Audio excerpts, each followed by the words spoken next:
Today it was about church and telepart. I suspect you'll wave it off for heaven's sake. That's nothing churchy at all. That's spookily unscientific, perhaps esoteric, and not something you would hear in a church. Well, look at the lyrics.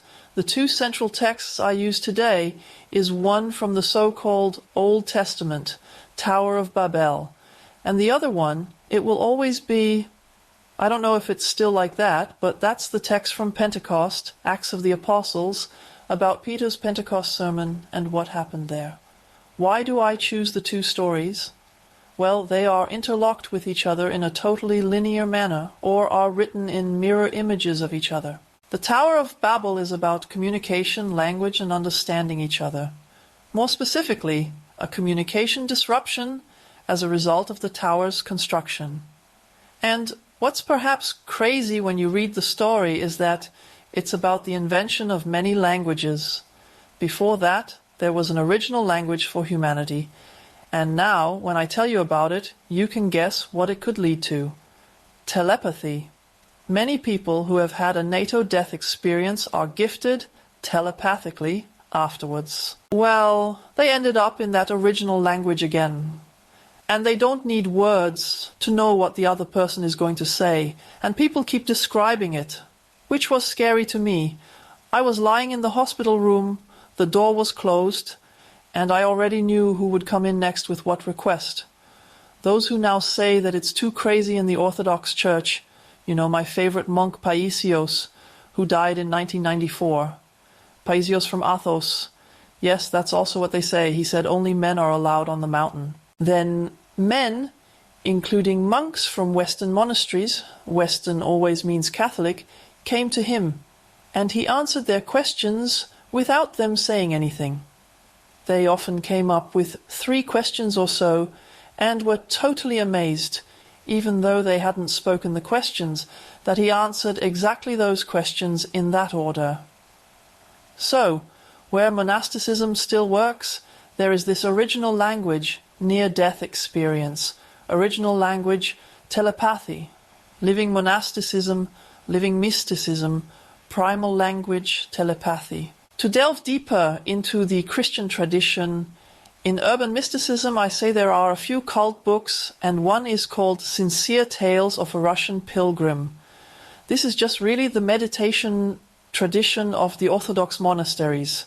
Jesus Prayer, Heart Prayer. The title is a bit stupid. As a publishing director, I would go that way. Learning to meditate with the enlightened master, my enlightenment or something like that. That's what it's about. And he also calls this understanding the language of creation.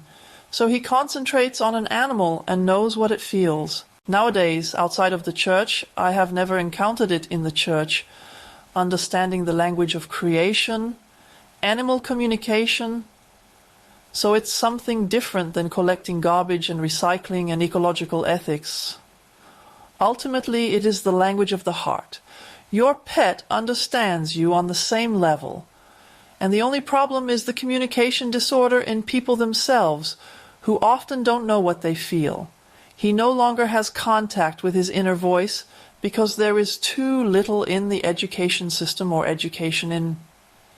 He is not taught enough to first empathize with himself, to feel himself, to listen to his inner voice. And of course there are no role models. Hey, if you do this and that, then you become telepathic. So that was part 1. Telepathy as the language of the living, as the basic radio frequency. And that is a wordless language. That's how it was for me, my poor psychoanalyst back then, when I first started my training analysis, and then all my trauma came up. During the training I also knew that we should learn, hey, pay attention to what feelings, thoughts, associations, what another person tells you triggers in you. So what role assignment does that do? And does it make the role assignment conscious? And then pay attention to how exactly the complementary role is triggered in you.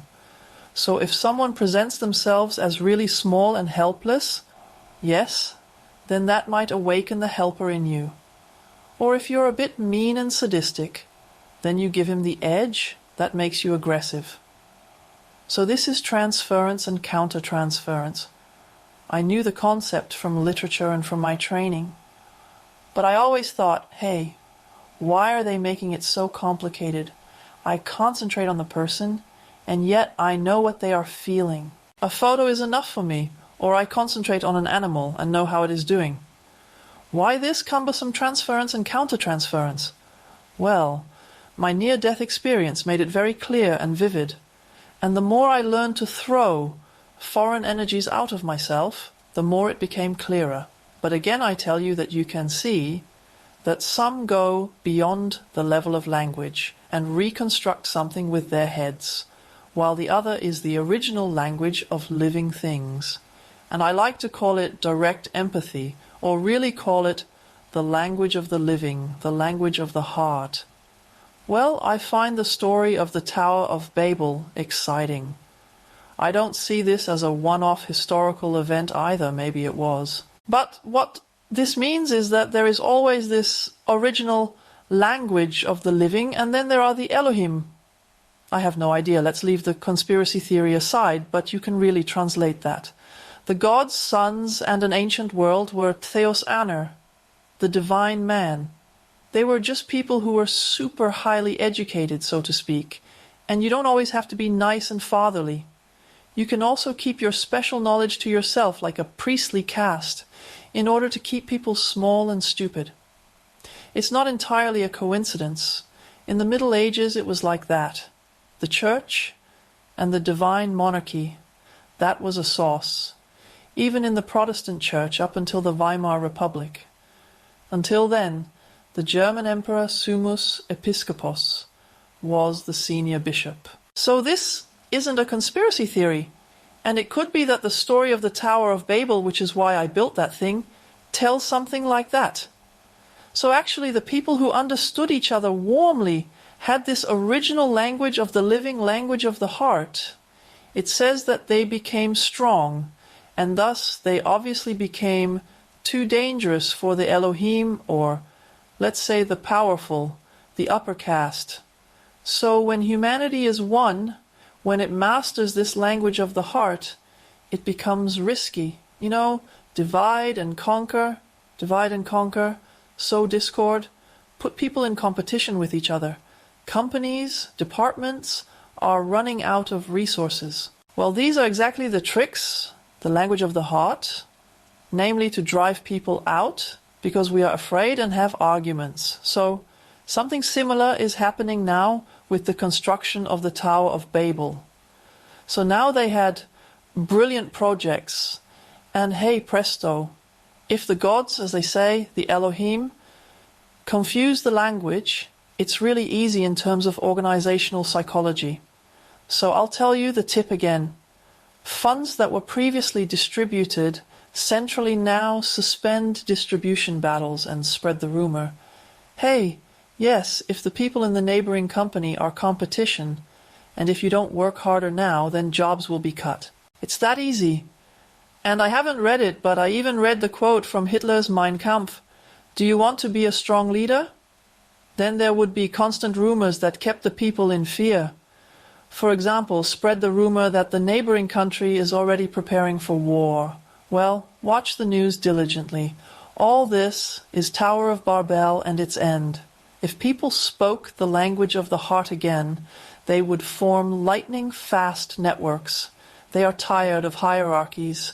If one person reads the other's feelings directly, it no longer scares them. Because then the fear disappears. People are becoming more transparent again, because lies don't stand a chance. In this respect, people who want to rule over others and want to be strong leaders must repeatedly destroy this ability, this predisposition in people to speak the language of the heart. And that's easy. Inflict pain on someone. Keep the fear of pain alive in him. Criticize him. Rate him. Destroy his self-esteem a little bit. There are widespread fears like Asterix and Obelix. Now I was Aussie, and I didn't grow up with the comics. It was considered imperialist trash and dirty literature. Unfortunately, Asterix too. So there is this mayor that was Majestix, who is always carried through the village on his sign, and is afraid that the sky will fall on his head. Yes, I would also spread it as a rumor. All of this destroys the language of the heart. Now, how does the language of the heart become awake again? One way is that I try. For today's Westerners who don't have that much time for monasteries and who don't really feel like monasteries, I tried just 3 elementary basic exercises that unlock the language of the heart in you again. So summed up as the essence of monasticism, head, heart, and hand. One is the perpetual Jesus prayer from the Russian pilgrim. There are also cross-religious variants, because you throw out this constriction of fear and pain from your educational and upbringing history or from social fear scenarios that are repeatedly spread via mass media. So calm down about feelings of struggle in life. And the other thing is to stop leading a life that pleases others, but to stop being torn again.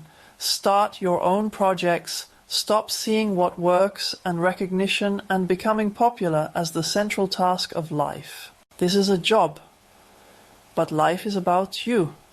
So head, heart, and hand. There is the video 3 basic exercises from mysticism and coaching. I have now updated that too. It's no longer up to date, but in any case, it's not difficult. What I'm saying is, it's simply that you unlock your heart language again. Even on such a training path, you don't have to spend years in a monastery. You simply learn again, or perhaps for the first time, to transform the confusion of your thoughts into clarity, to transform feelings of struggle for survival into happiness, and turn a hamster wheel existence into a targeted stream of power, where you allow yourself again that life is about you and yours projects. So that's one way. The others get thrown after it through a near-death experience. But be comforted. Don't be so envious. It'll be a joke again. You just have to go to work long enough, watch TV, and eat sugary things. Yes, and the third way, that's something like that. That's simply the solution or healing myth of Pentecost. That would actually be the job of the church, because Pentecost is considered to be Pentecost, which is why you might be a little hesitant when I say, hey, Pentecost, church.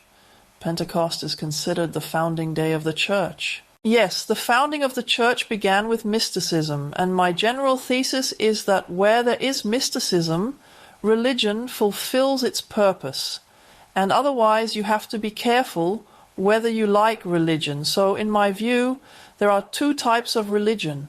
One makes you big, wide, and light. Either you feel it energetically or physically, so they don't make you spiritually small. Then you notice that you are being supported. Your development is being promoted. So big, wide, and light, and the other is shrinking you. It makes you small, narrow, and heavy. Jesus also says, hey, the Pharisees, instead of freeing people and making them great, he said in his time. They also place additional burdens on people with additional tasks. So in my view, it's always ethics. Ethics, ethics, saves the world. By the way, from a socio-psychological perspective, such a savior fantasy is of course a great trick, let's say from the Elohim, because if I give you a task that you can't handle, it ends in a feeling of powerlessness. Great, and then I have you small again, tight and heavy and down, and you don't give me any stupid ideas. So psychologically speaking, who is interested in such a fantasy? If I want to sell it to you, I'm a big Superman. My customers would of course be people who feel helpless, and if they now use fantasy as compensation, in order not to feel so bad, like God's last woodlice, because of course it makes sense for me to say, hey, I trust you to save the whole world, to save humanity. That's the project now, a little bit megalomaniacal. Unfortunately, such fantasies end in a feeling of powerlessness. So, for example, if I give you the task, hey, you see Kiel, that's on the fjord, and that's the Baltic Sea. And right on the bank there is a street, the Kirlinie, something like, if you put it exaggeratedly from Berlin's point of view, the Kudamm in Kiel, only with almost no shops. So you see, the last storm, 3 cars again, I show it big in the mass media, 3 cars full of seaweed. And then I interview Mr. Peterson, Mr. Knudsen, and Ms. Hansen, who are now standing next to their car in disarray. And then I give it you the job Kiel, the new Venice. Save Kiel. Prevent the formation of waves on the fjord. Firstly, don't go boating anymore. Secondly, come up with something. Then I'll show you again. Hey, that's your job. Prevent the formation of waves on the fjord. Kiel, the new Venice. All ready. 2 more cars flooded in the last storm. People were disintegrated again. So you will try even harder to iron out all the waves, and the whole thing will end in a fainting experience. Car broken up again, and it's your fault. Well, of course you could also sit down. If someone like that were to burden you with such a world-saving project, how far do I realistically have control over the area of responsibility assigned to me? You notice when you want to feel powerless, by the way, that's always my special shift. How do I make you depressed as an ex-depression junkie? Another wonderful thing, becoming powerless through rescue fantasies, is when you try to save your husband or to save your partner, and that wasn't your job at all. He has absolutely no desire to be rescued by you. It's like helping an old woman to the other side of the street, and on the other side of the street she hits you with her stick because she didn't want to go there. No. But from a socio-psychological point of view, it is also a very popular thing to plunge you into feelings of smallness by assigning you tasks of saving the world, where you, let's say, like hairdressers or department heads, father, mother, even you don't quite have the skills for it, but that's a different box. So from my point of view, there are wonderful tricks in the mass media to constantly keep you in these anti-mystical feelings and to feed you with new things. While the monks try the opposite, you could just try the opposite, focusing your attention on everything that brings out the feelings of fighting for survival, let's say, what prolongs your holiday mood. Oh, and the monks in monasteries, for example, they did this with love mysticism. But it's a different story. Let's get back to the Pentecost story. That's what Peter says, because he makes a speech like that, about how everyone is destined for this highest clarity of consciousness. I'll take out the mythical language, and instead of Holy Spirit, instead of these ghost metaphors where you think of white sheets, you simply use spirit instead of spirit consciousness. Do you realize, suddenly this has something to do with you? Trick again, take some ancient language or something casual from everyday life, which trivializes it, and suddenly you no longer understand the meaning. So consciousness and holy, in Hebrew the temim is perfect. Or yes, right there. So everyone was now at such a super clear level of consciousness. So again, super clear consciousness within yourself, super clear self-confidence, awareness of yourself. That's how I would interpret the matter, yes. And what happens to them? Wow, now that means flames of fire dancing on their heads. Assume that back then they didn't watch so much TV and were stressed, and children and animals can also see some of your bioelectric field. You guys are like stingrays. Sounds like that anyway, but now it's like that the inventor of the EEG, electroencephalogram, actually had no desire to measure brainwaves in the person himself, but he invented it because he actually wanted to prove telepathy. He didn't quite succeed, but at least if you can measure your brainwave above here, it's clear that the thoughts don't really stay in your head. If you read Michio Kaku, The Physics of Consciousness, measurements are now so advanced that even computers can calculate and convert into images what you are dreaming of. The fact that you're driving a car, that you are traveling with a beautiful woman, only facial recognition, the computers cannot yet do that. Michio Kaku, The Physics of Consciousness, is actually pretty scary, and you notice that stuff can at least be measured on the bones outside of your brain. The ECG, electrocardiogram, electromagnetic field of your heart, is now able to measure, when people are very high in this heart energy, that this energy can be measured several meters away in space. In ancient times, the texts of enlightened people repeatedly proved that they could see such electromagnetic fields and had the standard language of fire. And instead of aura, they also had words for garment, garment of the soul. There is such a lexicon, RAC, Real Encyclopedia, Antiquity and Christianity. And the article was groundbreaking for me because I really saw that article garment. Garment of the soul means aura. And of course they could see that back then and understand this form of language. If you read these texts differently, they say that he wasn't wearing the right clothes. He simply wasn't mature enough for initiation. He had other topics and was simply too blocked for some things to talk too much about it. This speech by Peter at Pentecost draws people's attention to themselves, to their own potential, so that their bioelectric field is now in order and the crown chakra applies. One would say in the scene, flame of fire over the head. It has the same effect as an initiation.